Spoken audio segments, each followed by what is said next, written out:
My name's Alexander Karan. I am the CTO at Climate Clever. I've been a software engineer for just over 12 years now. It's kind of a long journey with She-Codes, actually. I think I met Kate maybe like 5-6 years ago when I was doing a software development agency. And Kate just kept popping up in my feed on LinkedIn with all this crazy stuff she was doing.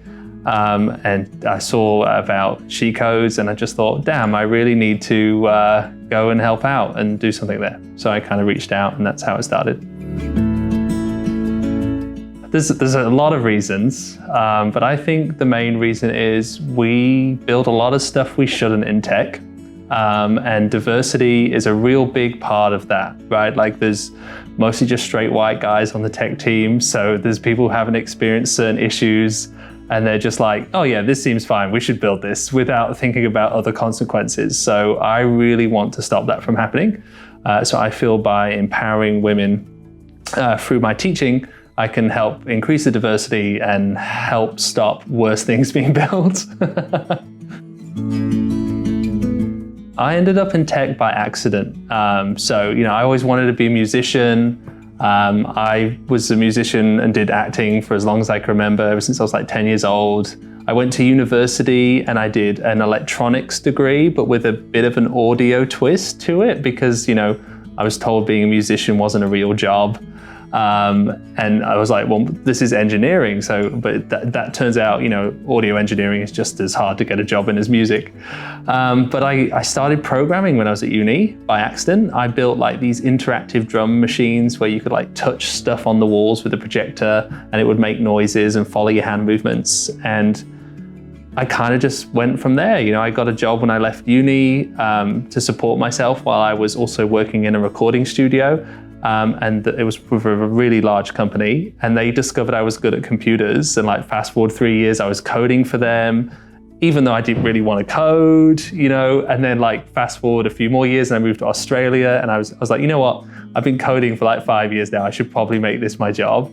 And so I started working for startups instead of big businesses and yeah, it's just kind of gone from there, like just coding, more coding, and then managing teams, managing a development agency, now working as a CTO at a small startup, trying to solve climate change. That's kind of how it's been. It's been a forceful push into coding. I never wanted to do it. My degree's not in it, but somehow it's what I do.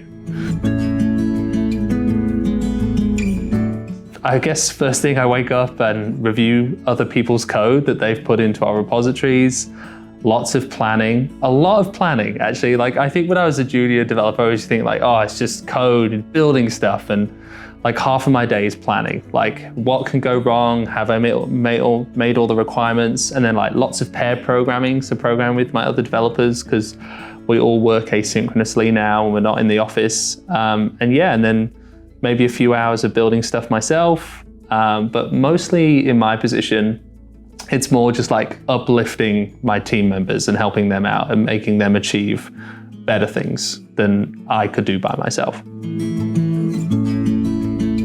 I have a few favorite moments. One of them that really comes to mind is when I did, the first time I mentored, I was just a industry mentor.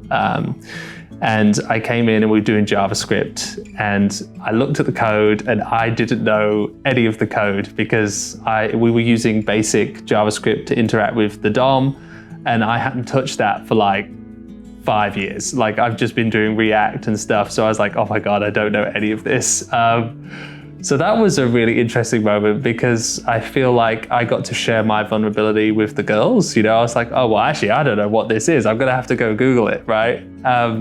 And it was that acceptance that I had never experienced before. Like I'd never experienced that really in a lot of other groups that had been when I started coding. Some of the groups when I started coding were great, but some of them were quite toxic. They're very like, oh, you've just got to be able to do all these complex algorithms that you never use in a job, ever.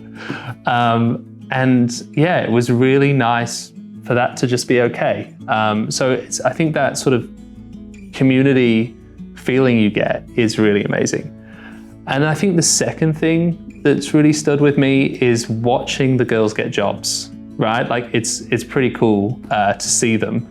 like a year later after the course, and they're like, they're starting to shake off the junior title, like they're starting to earn more money. Like it's really cool. I mean, I have had one or two of the SheCode skills work for me. I've still got one that works for me, and we're all convinced she's the best developer in the world because she's just fantastic, so it's really great. I really love it.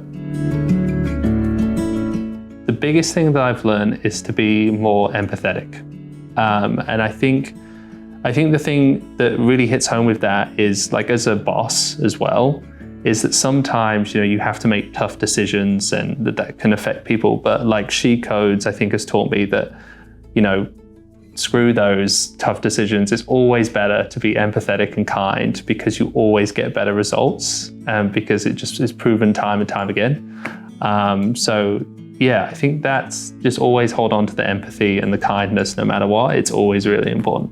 And I think I've also learned how to communicate complicated issues better.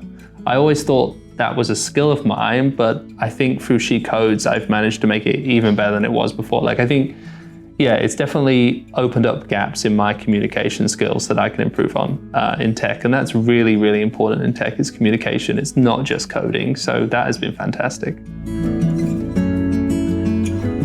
On average, it's like for every 10 jobs, there's only 4 people or something like that. There's not enough people in tech. So just apply for the job. I mean, I think the thing is as well, it doesn't matter how old you are, you should definitely do it as well. And I think for people that are struggling financially, it's also a really good investment. You don't need a degree.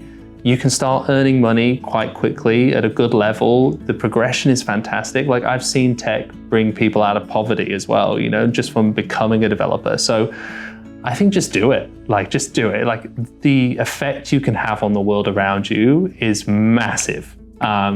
Both positive and negative, but it is massive. So yeah, I think just do it. Like, don't hold yourself back. Even if you've got doubts, don't listen to those doubts. I know that's always easier said than done, but just do it anyway, because like, I decided to not listen to my doubts, and it's turned out really, really great for me, and I've seen it do the same for so many other people. So yeah, definitely just do it. Just switch jobs. Like, do it right now. It's the ability to positively impact my community. If we look at the people in our community that impact us positively, doctors, nurses, paramedics, firefighters, police, they can have a really positive impact. But I think developers can too. Like, we have a massive sway on what happens in the world, on what gets built. And being able to do that in a good way is massively rewarding. I mean, at Climate Clever, like, knowing I saved a school a whole load of money, that they could fund a library for another year, that's great. And I did that with the code that I wrote, so like, that's huge. And that excites me every day. It's great to like have a purpose. For me, there was also always the selfish aspect to doing SheCodes. It's not just the impact, it's also that it does help with my career. There's no lie about that. I think doing SheCodes is one of the reasons I got picked to do a TEDx talk. Doing SheCodes is one of the reasons Microsoft allowed me to do a talk. Like, it definitely helps out, right? Like, it's just proof of the fact that my skills are more than just writing a line of code, that I can communicate, that I can talk, and those things are really important. So as a mentor, having it on my resume is really, really valuable. It's a really good exchange. It's 2022, right? Everything that you interact with is tech. Everything you do is tech. They're learning it in schools. It's always good to have a little bit of knowledge about how the things work that you use. It doesn't mean you need to be a domain expert, but it's good to understand, So I would recommend anyone should give it a go, really, because there's more to it than just learning how to code. There's also empowerment, the ability to learn how to teach yourself stuff. That is a really valuable skill that I don't think a lot of people have. So yeah, there's more than just learning how to code.